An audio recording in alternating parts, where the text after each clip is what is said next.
कलमठ जिल्हा परिषदेच्या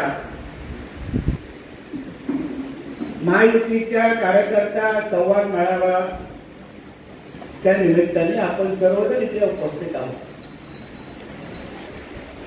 माझ्या अगोदर महेश गुरवनी भाषण करत असताना विचार मांडत असताना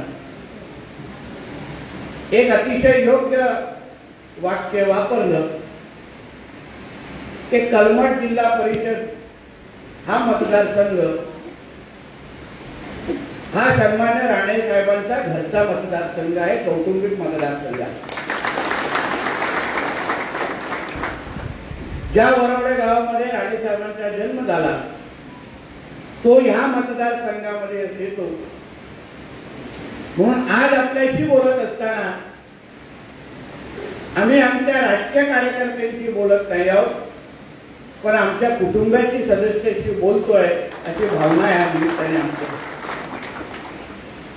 बांधवांनो। आज आपण माझ्या भाषणानंतर सन्मान्य राणेसाहेब आपल्याशी बोलणार आहे, पण मी आपल्या समोर बोलत असताना आपल्याशी संवाद साधत असताना या निमित्ताने आपल्याशी हक्काने काही गोष्टी सांगणार आहे। गेली 10 वर्ष ह्या मतदारसंघाचा आमदार लोकप्रतिनिधी म्हणून मी काम करतोय आणि ह्या मतदारसंघामध्ये काम करत असताना आपल्या सगळ्यांची सेवा करण्याची संधी ह्या निमित्ताने मला मिळाली।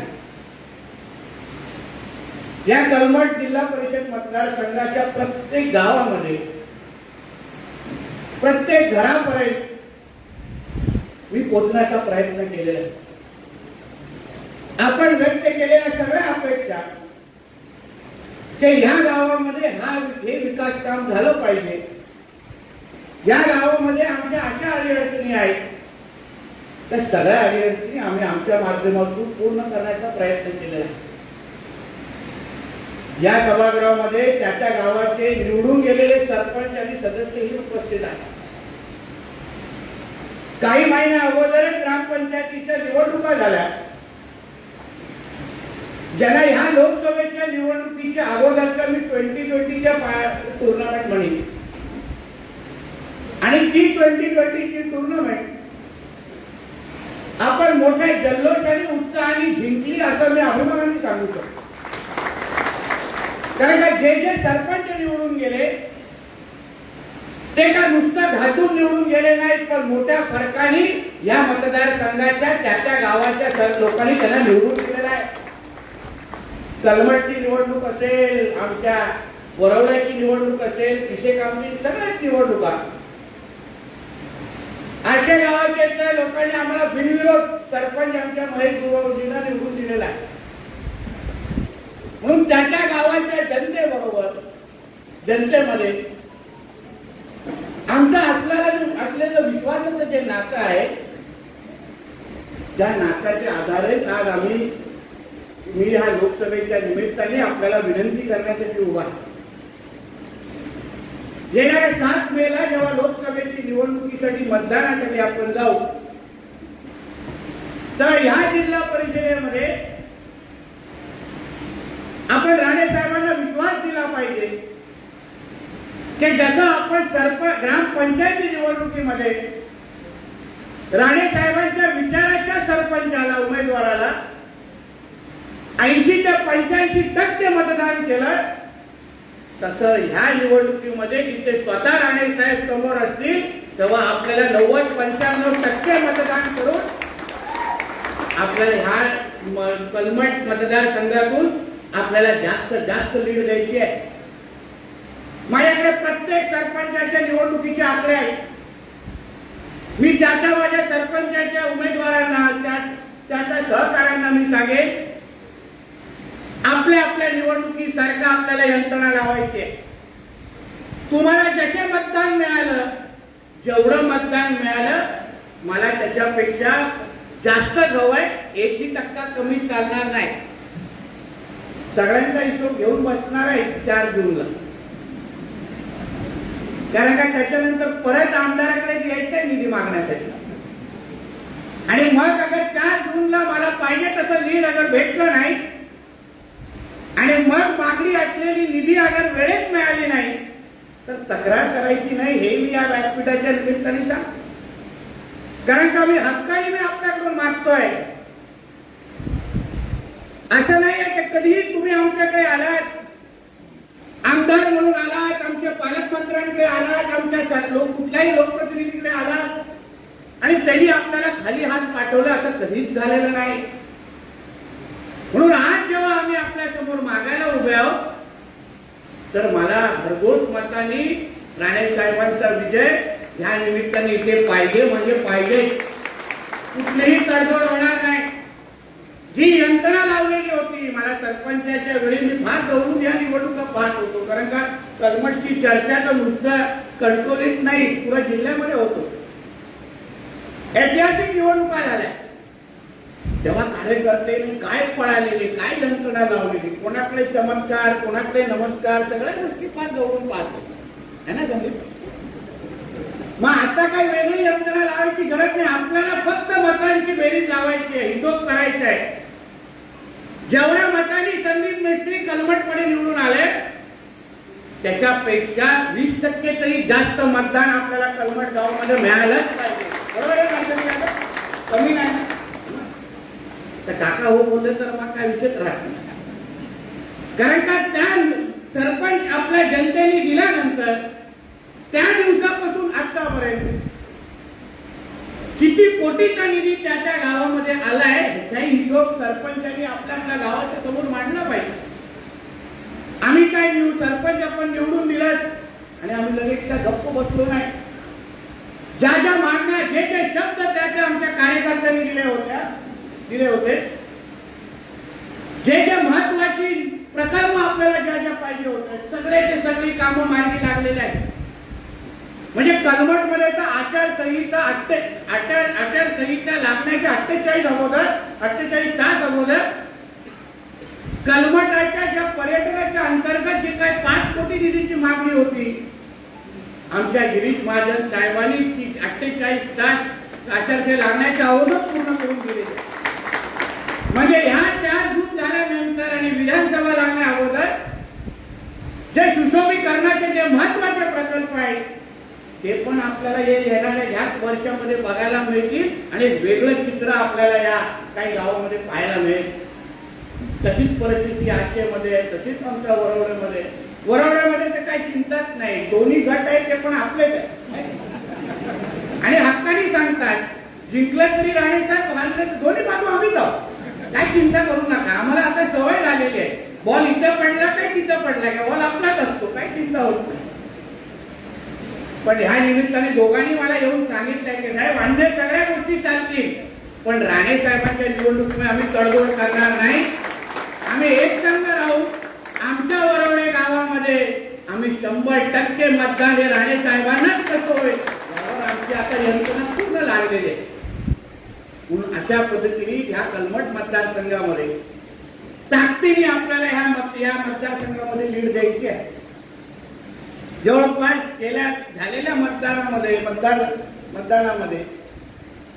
7,117 काहीतरी मतदान झालं आणि आपल्याला विधानसभेला जवळपास 4,495 मतदान झालं. म्हणजे काय 2,500 मतदान इकडे तिकडे हल्लं, ते अपेक्षित नाही आहे. यार आपल्याला अगर 7,117 मतदान झालं असेल तर त्याच्यातलं 90-95% मतदान कसं भेटेल यावर आपण सगळ्यांनी लक्ष घालायचं आहे आणि या संबंधित यंत्रणा लागली पाहिजे.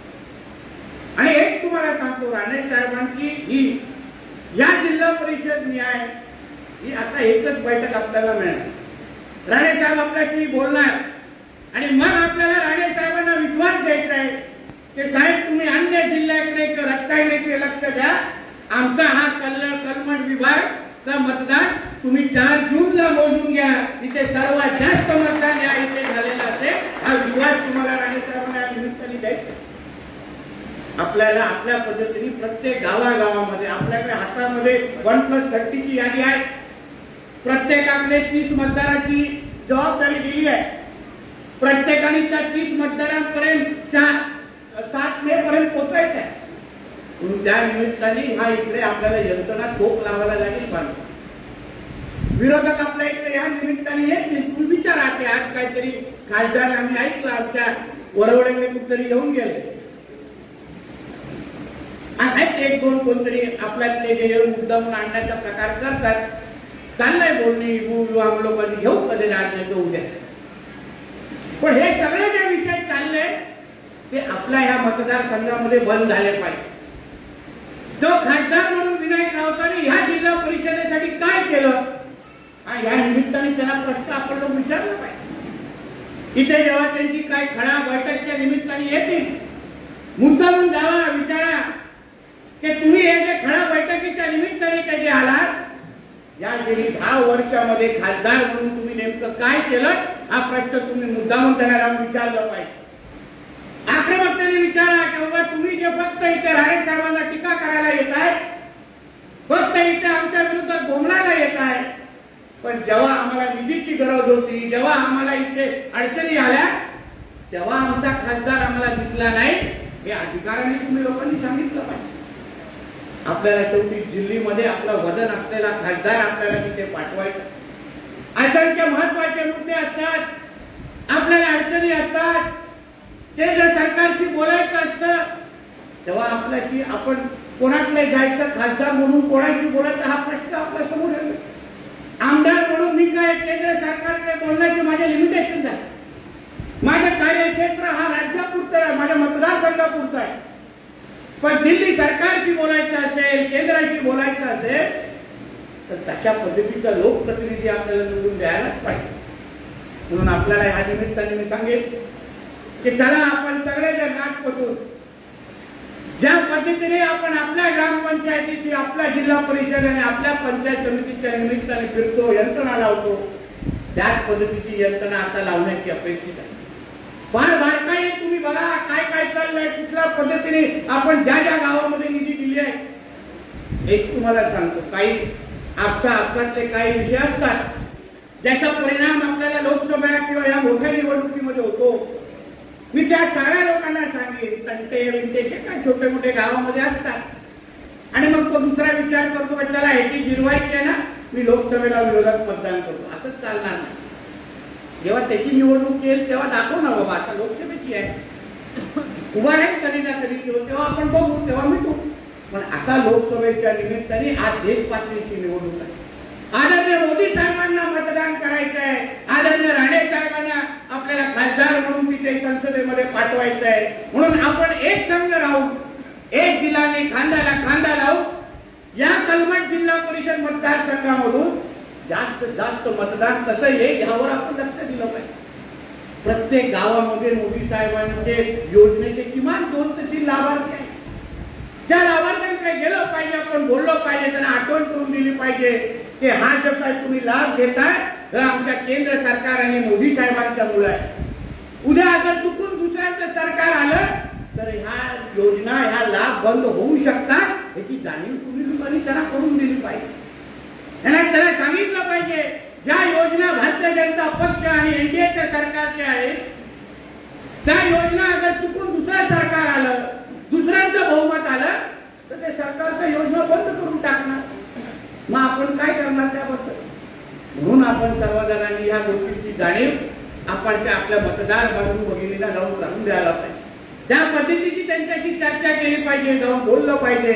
म्हणून या निमित्ताने आपल्याला विनंती करणार आहे, या जिल्हा परिषद मतदारसंघातून त्यामध्ये साहेबांचं गाव येतं. आपण सगळेजण साहेबांचे जुने कार्यकर्ते इथे आहात.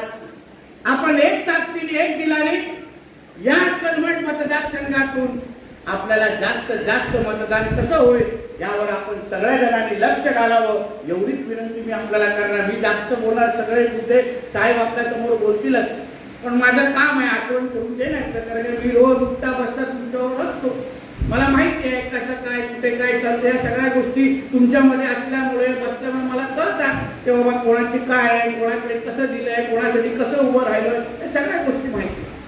म्हणून या निमित्ताने विनंती करेन परत एकदा, आता आपल्याकडे जवळपास 24 ते 25 दिवस आहेत. या 24 ते 25 दिवसामध्ये या कलमठ मतदारसंघाच्या प्रत्येक मतदारांवर पोहोचण्याचं काम हे आपल्यासारखे असंख्य सहकार्यांनी करावं एवढी विनंती मी ह्या निमित्ताने करणार आहे.